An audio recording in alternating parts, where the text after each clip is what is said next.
nous sommes déplacés aujourd'hui à la SODAV pour rencontrer les acteurs de la culture, les acteurs de la SODAV, les personnels de la SODAV, ceux qui travaillent au niveau de la SODAV, l'équipe.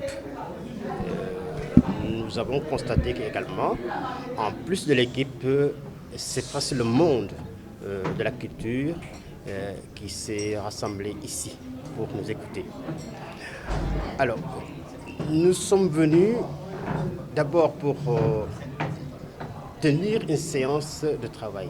C'est un travail, nous renseigner, leur rendre visite d'abord, nous renseigner et écouter les acteurs de la SODAV pour non seulement une meilleure connaissance du mode de fonctionnement de la SODAV, mais également discuter avec eux sur les dossiers concernant la SODAV et sur lesquels la SODAV travaille, la responsabilité de la SODAV par rapport au monde de la culture, au monde des acteurs, des artistes. Nous avons constaté que la question du statut de l'artiste, du droit d'auteur ou la copie privée, a été abordée. Des spécialistes ont travaillé sur la question, les experts ont travaillé sur la question depuis, la documentation est là, mais on n'arrive pas jusque-là à concrétiser ce qui est sur les décrets. Nous nous sommes dit, au moment de construire notre programme, avec bien sûr la diligence du président de la République et du Premier ministre, nous avons intégré dans notre programme ces questions centrales relatives à la rémunération pour copie privée et du statut de l'artiste. Deux dossiers que nous avons trouvés là et que nous avons souhaité justement faire avancer et concrétiser. Voilà pourquoi nous l'avons inscrit dans notre programme de gouvernance et de politique publique. Nous nous inscrivons justement dans un délai de 3 mois pour pouvoir régler cette question. Ce qui est en train d'être fait sera fait.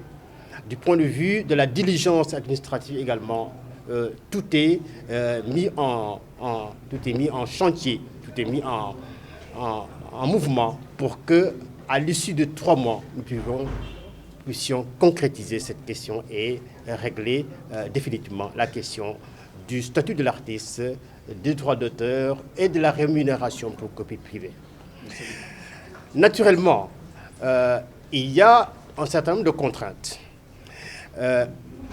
Quand vous regardez un petit peu, quand vous faites le benchmarking, vous voyez très bien que dans la sous-région, le Burkina est très avancé. Ils ont réglé la question parmi d'autres pays. Pourquoi donc le Sénégal n'arrive pas à régler cette question? Donc, en nous posant cette question, nous nous sommes dit, nous allons nous engager en essayant de voir où se trouvent les contraintes, où se trouvent les difficultés et les régler avec les artistes, les acteurs. Voilà un petit peu l'objet de cette visite. Régler cette question et tourner définitivement la page sur la question du statut de l'artiste, mais également du statut social de l'artiste. L'autre élément que je voulais souligner également, qui a motivé fondamentalement, c'est que dans le monde de l'art, dans le monde des artistes, nous avons vu plusieurs artistes qui sont arrivés, soit ils sont au début, au milieu, ou ils sont arrivés au sommet de leur art, à un moment donné, se retrouver du jour au lendemain dans une situation assez difficile. Pourtant, tous les éléments qui pouvaient aider un petit peu à ce que cet artiste puisse vivre correctement, dignement de son art, tous ces éléments étaient là, alors il faut juste agir. Et c'est l'un des éléments qui a motivé justement notre engagement pour régler cette question définitivement. Nous remercions vraiment les acteurs et ceux de la SODAV qui ont travaillé de loin ou de près, les experts qui ont travaillé pour qu'on en arrive là. Maintenant, il faut agir. Il y a eu un rapport officiel de la Biennale. Je ne vais pas revenir sur les motifs puisque toute la presse, le Sénégal, le monde entier a reçu un petit peu les raisons pour lesquelles la Biennale a été reportée. Je ne vais pas revenir là-dessus, mais juste dire que tous les éléments sont redynamisés.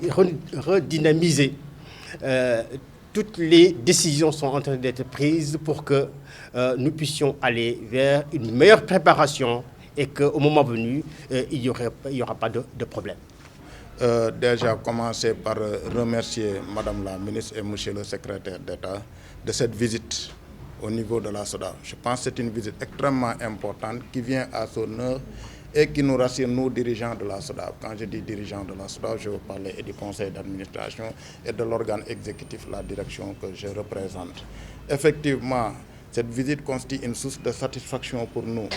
Parce qu'en tout cas, de l'échange que nous avons eu avec ces deux responsables, ces deux autorités, je veux dire, au moins nous sommes rassurés. Nous sommes rassurés quant à leur engagement. Vous savez, une personne qui s'engage et qui vous donne un deadline, on peut le croire. Moi, je préfère cet engagement à un engagement qui me dit, oui, on le fera. Mais là, c'est clair. Ils nous ont dit que dans 3 mois, la rémunération pour copie privée sera effective et le statut de l'artiste sera effectif. Je pense qu'avec ça, vraiment, c'est quelque chose de concret, de solide qu'ils nous ont mis entre les mains. Et c'est source de satisfaction parce que quand même, c'est une revendication de très longue date, comme je le rappelais tout à l'heure dans mon intervention.